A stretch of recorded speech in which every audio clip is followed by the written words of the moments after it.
Bon matin tout le monde, ou quand vous le regardez, hein, parce que j'avoue que le matin, ça varie différemment selon les personnes. Donc, aujourd'hui, on va entreprendre les cours les plus importants de l'année, parce que c'est ceux qui vont vous servir toute votre vie. Hein. Donc, on commence avec le premier, la contraception, qui est la section 4.6. Dans votre cahier, ça va de la page 106 jusqu'à la page 113 avec les exercices. Il y a 3 pages d'exercices. Donc, aujourd'hui, je vais parler de tout ça, mais je ne parlerai pas vraiment du condom aujourd'hui, peut-être juste un petit peu, mais ça, je vais faire une vidéo séparée parce qu'il y a beaucoup plus de stock à dire là-dessus. Vous allez comprendre pourquoi après. Donc, normalement, vous avez vos pages. Alors, si on regarde, il y a une définition dans tout ça, page 106. Donc, la contraception est l'ensemble des moyens utilisés par l'homme ou la femme pour empêcher une grossesse. Donc, c'est pas compliqué. Tu veux pas avoir de bébé, tu prends un moyen de contraception. C'est tout. OK? Là, il faut faire attention. Il y en a qui vont dire « Ah, mais ça permet aussi d'empêcher les maladies. » Il faut faire attention. Il y a juste quelques moyens seulement qui peuvent faire ça. Entre autres, c'est le condom principalement qui peut faire ça. Tu ne peux pas dire « Ah, je suis sur la pilule, donc je ne peux pas attraper de maladie. » Faux. OK? Ça peut. Donc, c'est ça. Donc, ça permet. Ça fait que si tu as une vie sexuelle active et que tu ne veux pas avoir d'enfant, ben, tu utilises un des moyens que je vais nommer là. Et il y en a beaucoup.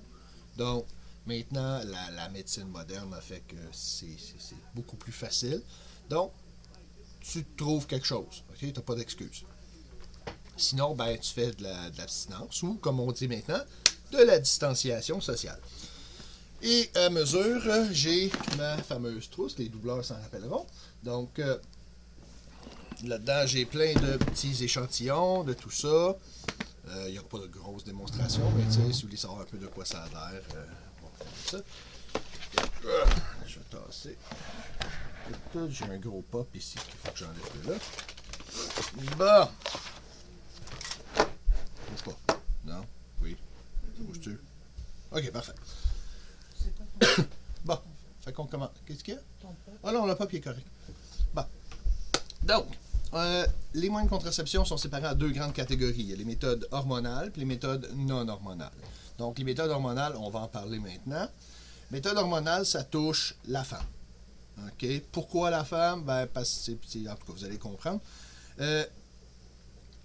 On dit hormonal parce que la femme va prendre une certaine quantité d'hormones à intervalles réguliers, que ce soit à tous les jours, ou à toutes les semaines, ou à tous les 3 mois. Et ça va faire en sorte que son cycle menstruel va être changé. Parce qu'évidemment, c'est les hormones qui déterminent le cycle menstruel. Et c'est ça aussi qui va faire, certaines fois, ça va prévenir l'ovulation, d'autres fois, ça va empêcher le zygote de s'accrocher dans l'utérus. Mais en gros, la plupart du temps, c'est ça, c'est que ça va prévenir l'ovulation. Là, j'y vais très très simple, là, mais en gros, c'est ça. Toutes les méthodes hormonales doivent être prescrites par un médecin parce qu'il y a beaucoup d'effets secondaires qui viennent à ça. Qui dit hormone dit beaucoup d'effets sur tout le reste du corps, que ce soit physique, mental, tout ça. Donc, c'est important que ce soit supervisé par un médecin. La seule exception, c'est que l'infirmière de l'école, parce qu'éventuellement l'école va rouvrir, l'infirmière de l'école peut te faire ta première prescription de pilules contraceptives. Ça dure, je crois que c'est 1 mois ou 2. Ne m'en tenez pas rigueur. Mais c'est ça. Après ça, par contre, si tu veux que ce soit renouvelé, là, il faut que tu ailles voir un médecin. Et là, le médecin, entre autres, va te poser des questions, va te demander, bon, est-ce que ça a bien été telle affaire? Est-ce que tu as eu tel effet secondaire, tel autre effet secondaire? Et c'est pour ça qu'on a besoin d'un médecin. Puis le médecin va pouvoir te suggérer d'autres moyens s'il voit que celui-là n'est pas bon, ou va te renouveler celui-là s'il voit que c'est bon. Il y a aussi d'autres affaires aussi, si tu as des demandes spéciales, là, ça, on va en reparler après, là. Mais évidemment, il y a certaines habitudes de vie qui se prêtent mieux à tel ou tel moyen. Donc le premier, c'est celui qu'on voit à la page 106, c'est la pilule contraceptive.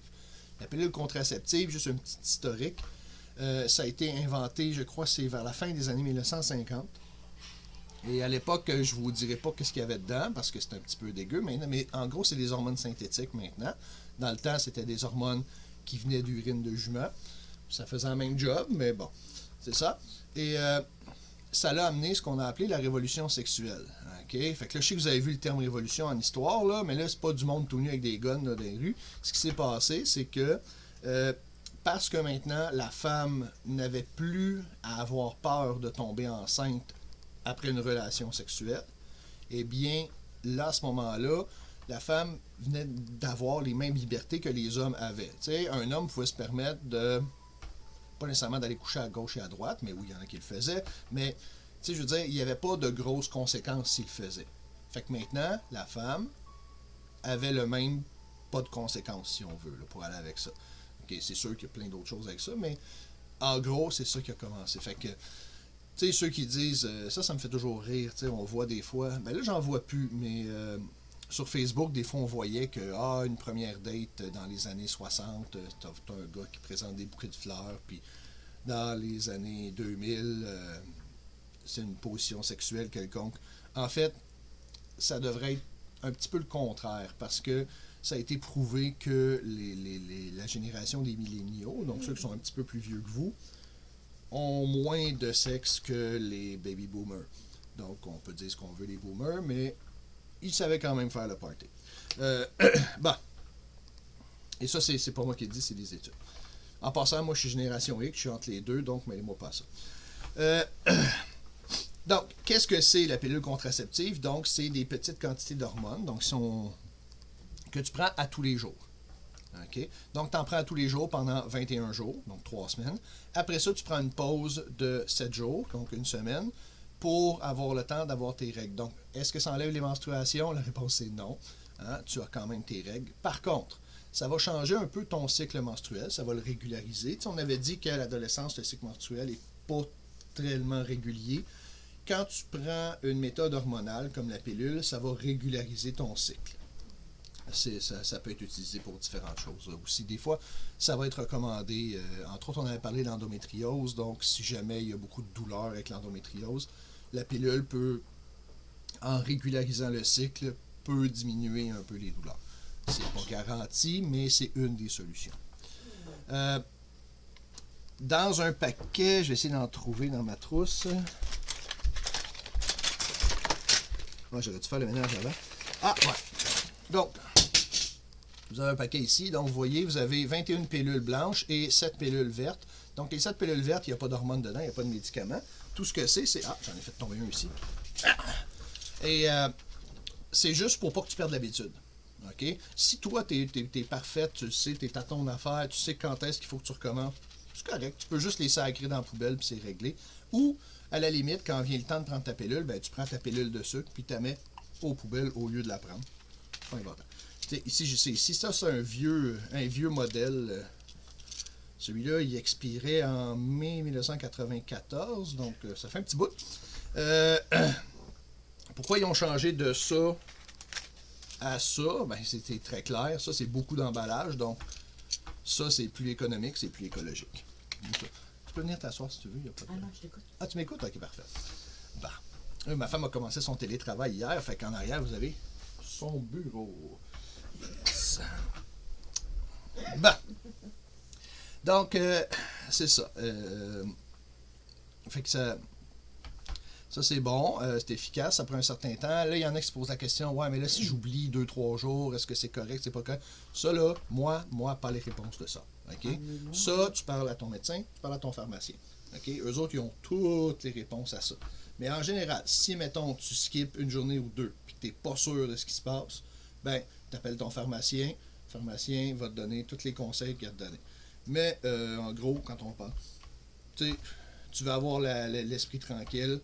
Il y a toujours les condoms qui sont disponibles en vente libre, mais ça, on va en parler dans la prochaine vidéo. Bon, alors, fait que les autres, c'est des variantes sur le même principe. Fait que si on va à la page 107, on a la pilule continue, la pilule administration continue. Donc, c'est le même principe, sauf qu'au lieu de prendre une pause de 7 jours où tu ne prends pas d'hormones, tu prends des hormones en continu, d'où vient le nom. Donc, qu'est-ce que ça fait? Le gros avantage, c'est que ça diminue... Attends, qu'est-ce qu'ils disent? Ça diminue. Ils disent ça empêche... Là, c'est moi qui donne le cours. Donc, si on lit ici, dans la mode d'action efficacité, ça dit empêche l'ovulation et réduit le nombre de menstruations dans une année. Ça veut dire que quand tu prends ça, ben, au lieu d'être menstrué une fois par mois, donc 12 fois par année, tu peux l'être juste 3, 4, 6 fois par année. Donc là, il y en a qui doivent faire « Oh my God, ça doit être donc égaux. » Oui, en effet. Sauf que c'est plus d'hormones. Donc, qui dit plus d'hormones, dit plus d'effets secondaires. Donc, si toi, tu es plus sensible aux effets secondaires, ben, c'est pas un moyen qui est bon pour toi. C'est utilisé, entre autres, les femmes qui sont des athlètes de calibre olympique vont utiliser souvent ce moyen-là parce que des menstruations, c'est perturbant. Quand tu t'entraînes 8 heures par jour à tous les jours, ben, c'est sûr que c'est pas plaisant d'être menstrué, ça coupe dans ton temps d'entraînement. Ensuite, il y a l'injection. L'injection, ça, c'est pour les TDAH qui ont de la misère à se rappeler ou qui n'ont pas de routine, qui oublient leur pilule tout le temps. Okay? Donc, ça, c'est un autre bon moyen. C'est une injection à tous les 3 mois. Donc, ça, c'est pas pire. Tu fais ton rendez-vous, c'est réglé. Sauf qu'évidemment, tu reçois l'équivalent de 3 mois d'hormones en une injection, ce qui fait qu'il y a des possibilités d'avoir des effets secondaires plus graves. Donc, encore là, pas pour tout le monde. Mais si, exemple, tu pars un mois dans un pays où tu sais que tu n'auras pas nécessairement accès à des soins de santé, ben ça, c'est probablement la meilleure manière. Ensuite, il y a le thym, qu'on appelle en bon français la patch. Donc, c'est la même chose que la patch pour arrêter de fumer, sauf que au lieu d'envoyer de la nicotine dans ton corps, ça envoie des hormones. Fait que ça, c'est une patch que tu mets, bon, peu importe, tu mets une place qui n'est pas trop visible, ou visible, dépendant de ce que tu vas envoyer comme message.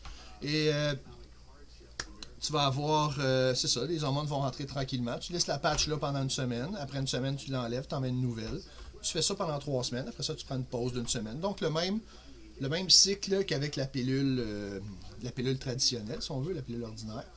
Le seul effet secondaire supplémentaire qu'il y a avec la patch, c'est qu'il y a la colle peut causer une réaction allergique avec la peau. Encore là, c'est pas tout le monde, mais il y en a à qui ça peut arriver. Ensuite, il y a celui qui est juste en dessous, l'anneau vaginal. Et ça, j'en ai un. C'est celle-là? Ça? Non, ça, c'est pas l'anneau. Je sais que je l'avais à quelque part, lui. Ah, il est là. L'anneau vaginal. Donc, ça, c'était. Je pense que c'est de la première marque, NuvaRing, qui est sortie il y a peut-être 15-20 ans. Donc, ce que c'est un petit anneau de plastique souple. Tada! T'as le placé ici parce qu'il n'y a pas. Donc, plastique souple qui est plié comme ça, qui est inséré dans le vagin, qui est à côté sur le col de l'utérus et qui reste là pendant 3 semaines. Au bout de 3 semaines, tu l'enlèves, tu le jettes, tu attends 7 jours pour ta période, pour avoir le même cycle qu'avec la pilule ordinaire, et tu en remets un nouveau que tu réinsères dans le vagin. Bon. C'est des hormones. Il y en a supposément qu'il y aurait moins d'effets secondaires sur le reste du corps, étant donné que les hormones sont directement ils sont absorbés directement dans le vagin, dans le cas de l'utérus, donc ils n'ont pas le temps de faire le reste du corps avant de se rendre à leur cible.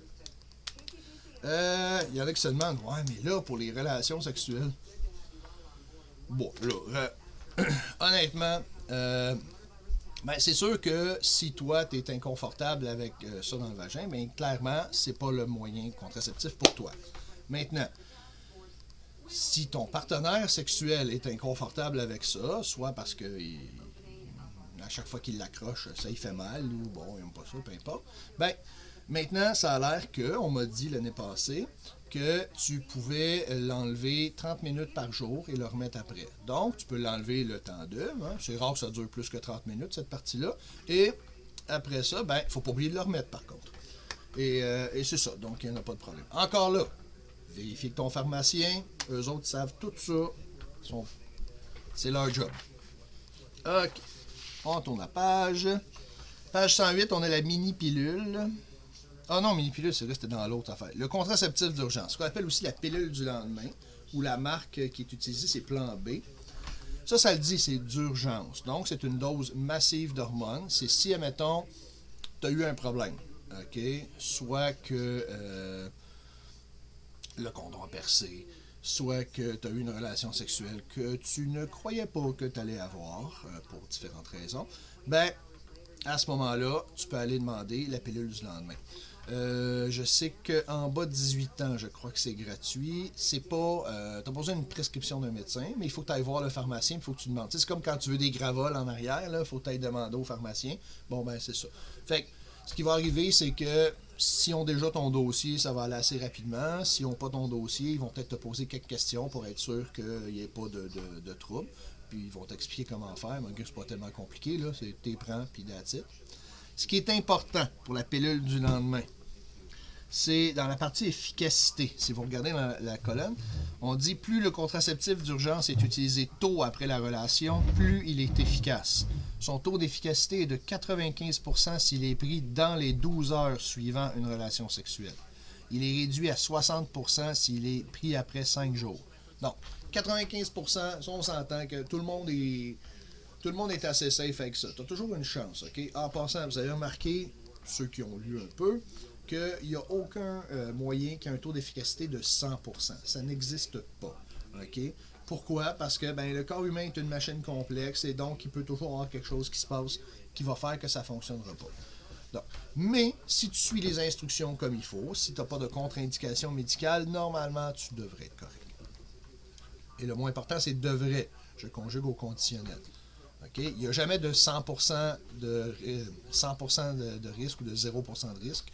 Tu vas toujours mettre plus de chances de ton bord. Okay? Une bad luck, ça arrive malheureusement. Mais si tu fais attention, ils arrivent beaucoup moins souvent. Donc c'est ça. Fait que mettons que tu as eu un party le samedi soir, ça a donné quelque chose, c'est important d'y aller le dimanche matin. Tu n'attends pas une couple de jours. Okay? Tu peux attendre, je sais que la pilule du lendemain, je pense que l'infirmière de l'école peut la donner. Donc là, c'est sûr, ça va là, mais tu n'attends pas 5 jours, parce que 60%, là, c'est plus des bons pourcentages. Moi, si tu me dis, tu fais ça, tu as 60% de quand même, tu as 40% de quand même tomber enceinte, pas sûr. Bon, ça, c'était les méthodes hormonales. Maintenant, il y a les méthodes non hormonales, c'est-à-dire celles qui n'utilisent pas d'hormones. Donc, c'est des moyens, habituellement, c'est des moyens mécaniques ou des moyens chimiques. Les deux premiers, c'est le condom masculin, condom féminin. Ça, je vais passer rapidement. Okay? Mais en gros, ces deux-là fonctionnent de la même manière. C'est qu'il y a une barrière, okay? Qui va faire que il n'y aura pas de contact entre les liquides des deux partenaires. Donc, les liquides de un vont rester d'un bord, puis les liquides de l'autre vont rester de l'autre bord. La seule différence, c'est que le condom féminin, il va pour la femme. Puis honnêtement, le condom féminin, moi, j'en ai jamais vu en pharmacie. Chérie, t'as-tu déjà vu ça, toi, les condoms féminins? Je les ai vus, j'en ai jamais utilisé. OK, ça fait combien de temps, ça? Au moins 20 ans? Ah, ouais. Ouais, c'est ça, ça existe plus bien, si t'en trouves puis que t'aimes ça, tant mieux, mais je sais qu'à la base, ils sont quand même plus chers là, que là. C'est pas confortable, ils sont plus épais. OK. Puis, non. Non, bon. Donc, voilà. Les autres maintenant. On a. Fait que condom masculin et féminin, comme je dis, je vais en reparler dans une vidéo séparée. Le spermicide. Donc, le spermicide, on dit c'est un produit chimique qui détruit les spermatozoïdes. Donc, c'est ça, c'est une petite mousse qui va détruire les spermatozoïdes. Habituellement, ça va être utilisé avec un autre moyen mécanique. OK? Donc, qui va. Donc, ça dit, ça tue les spermatozoïdes. Donc, tu n'as pas de chance de tomber enceinte. On va à la page 110. Et là, vous avez en haut la cape cervicale et le diaphragme. Ça, je sais que ça existe encore, mais c'est très peu populaire. En gros, c'est de prendre un espèce, j'ai même pas de démonstrateur, c'est une espèce de cercle en plastique souple qui va être inséré dans le vagin, qui va être à côté sur le col de l'utérus, donc qui va empêcher les spermatozoïdes de passer. Habituellement, ça va être combiné aussi avec de la mousse spermicide. Puis c'est ça. Fait que, l'avantage que le diaphragme avait, c'était que tu pouvais insérer le diaphragme pas juste tout de suite avant la relation sexuelle, tu pouvais le faire quelques heures avant. Donc, ceux qui, parce qu'il y a un argument qui s'en vient de mais là, ça casse l'ambiance, habituellement, le diaphragme, ça enlevait ça parce que tu le faisais une couple d'heures avant, puis comme ça, l'ambiance n'était pas cassée après ça. Mais honnêtement, très peu populaire. Les taux d'efficacité, c'est quand même pas si pire les taux d'efficacité, mais c'est ça, honnêtement. Hein, puis chérie, les diaphragmes, ça existe encore, ça? Ça existe encore, mais Ouais, c'est hein? surtout pour la génération, genre ta mère. Ouais, c'est ça, c'est plus les boomers qui ont été habitués avec ça. Et là, je dis pas ça de façon péjorative, là. C'était leur truc dans le temps. Tu sais, la révolution C'est sexuelle. la génération Sex and the City. Sex and the City. Oh, ok, ouais. Fait que ceux qui connaissent la série Sex and the City, eux autres, ils servent de ça aussi. Le dernier, par contre, le stérilet, ça, c'est encore utilisé. Alors, le stérilet, c'est un petit dispositif qui est en forme de T, puis qui est inséré dans l'utérus et qui va faire en sorte, son premier but, c'est d'empêcher l'embryon de s'accrocher dans l'utérus. Donc, il va essayer de s'accrocher, il ne sera pas capable à cause du stérilet et va finir par mourir et va sortir dans les prochaines menstruations. Il y a certains stérilets aussi qui sont équipés avec des hormones, un peu comme il y a sur l'anneau vaginal. Donc, en plus d'être une méthode non hormonale, ils vont rajouter une méthode hormonale par-dessus. Et ça, je crois que j'en ai un ici, un stérilet. Parce que là, il y a des filles qui doivent faire « Ah, oh, ça a l'air donc bien désagréable » et tout ça. Alors, un stérilet, c'est ça. Est-ce que c'est tout ça? Non. Le stérilet, c'est juste ça. Donc, c'est à peu près 2 cm de long, 2 cm de large, même pas. Là, vous voyez, il y a du cuivre ici. Le cuivre, c'est toxique pour les embryons. Donc, c'est pour ça que ça... Et vous avez une petite corde ici comme ça, hein, parce que le reste ici, c'est ce qu'on appelle l'applicateur. Donc, ceux qui utilisent des tampons, c'est le même principe. Sauf qu'évidemment, parce que le stérilet va dans l'utérus, ben, il faut que l'applicateur soit beaucoup plus long et évidemment beaucoup plus mince. Et donc, c'est pas toi qui vas te mettre ça toi-même. C'est ton médecin qui va le faire. Oui, sur la table avec la place pour mettre les pieds. Là. Et évidemment, comme le tampon, il y a la petite corde. Là, on la voit-tu? Bon, ouais, pas très. Est-ce que tu la sens, ça? Honnêtement, moi, je ne sais pas. Je connais personne qui m'en a parlé en l'utilisant. Ça, évidemment, c'est plus une méthode utilisée pour des adultes qui ont des relations de couple stables, donc qui n'ont pas à s'inquiéter de la transmission des infections, mais qui vont plutôt, qui veulent juste pas avoir d'enfants, puis éventuellement, quand ils changent d'idée, quand ils veulent avoir des enfants, ben là, tu as juste à l'enlever. Encore là, il faut que tu retournes voir ton médecin, je crois. Retourne voir le médecin, en tout cas. Et, c'est ça. Les deux dernières, vous avez un paragraphe en bas, il vous parle des méthodes contraceptives permanentes. Donc ça, c'est des chirurgies. Donc, il y a une chirurgie pour l'homme, une chirurgie pour la femme. Chez l'homme, c'est la vasectomie. Donc, la vasectomie, ce qu'on va faire, c'est qu'on va couper les 2 canaux déférents. Donc, à ne pas confondre avec castration, hein, ou ça, c'est enlever les testicules complètement. Non, non, non. Donc, la vasectomie, c'est juste de couper les 2 canaux déférents. Comme ça, les spermatozoïdes ne peuvent pas passer des testicules et s'en aller jusqu'à l'extérieur. Donc, concrètement, l'homme qui a une vasectomie n'aura aucun changement à part le fait qu'il n'y aura plus de spermatozoïdes dans son sperme. C'est tout. Donc, tout le reste va être pareil au niveau physique. Au niveau psychologique, des fois, c'est différent. Des fois, il y en a qui ont des problèmes d'érection parce que là, ils savent qu'ils ne peuvent plus avoir d'enfants, donc ils ont de maman. Pour les femmes, c'est la ligature des trompes de Fallope, donc ça va être d'aller brûler ou d'aller mettre un nœud sur les trompes de Fallope. Évidemment, les trompes de Fallope sont beaucoup plus à l'intérieur, ce qui fait que, en général, quand tu as un couple qui décide de ne plus avoir d'enfants, c'est l'homme qui va aller faire la vasectomie parce que c'est une opération qui dure moins d'1 heure et c'est un repos de peut-être, si tout va bien, c'est 2 jours à la maison, avec de la glace, c'est parti, 15 minutes aux 2 heures.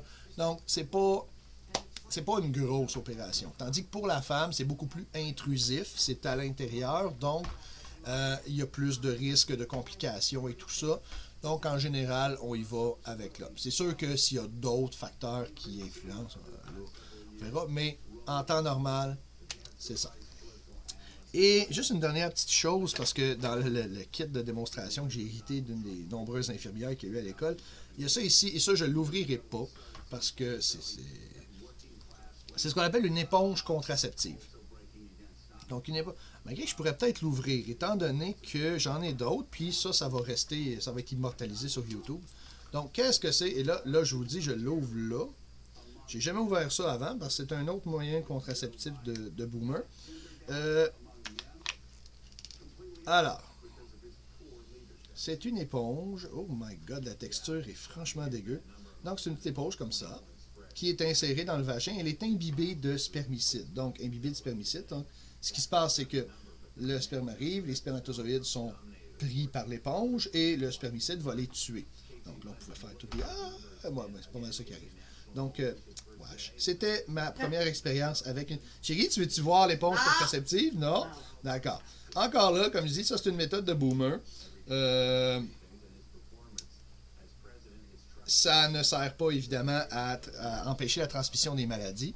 Et la raison pourquoi la transmission des maladies, le condom a pris de la popularité à la fin des années 80, c'est à cause d'une maladie qui s'appelle le sida. Et ça, on va en reparler parce que le sida a changé nos vies à peu près de la même manière que la COVID-19 est en train de changer nos vies maintenant. Mais ça, on en reparlera dans les maladies dans 2 vidéos. Donc, les pages d'exercices à faire, vous avez 111, 112 et 113. Tous les numéros peuvent être faits, il n'y a pas de problème. C'est long, c'est plate, il y a beaucoup de lectures. Ça, c'est un cours qui est plus intéressant en classe quand il y a de la discussion, malheureusement. Mais bon, il faut ce qu'il faut. Donc, sur ce, à la prochaine. On se lave les mains, on tousse dans notre coude, on garde ses distances et on garde le moral.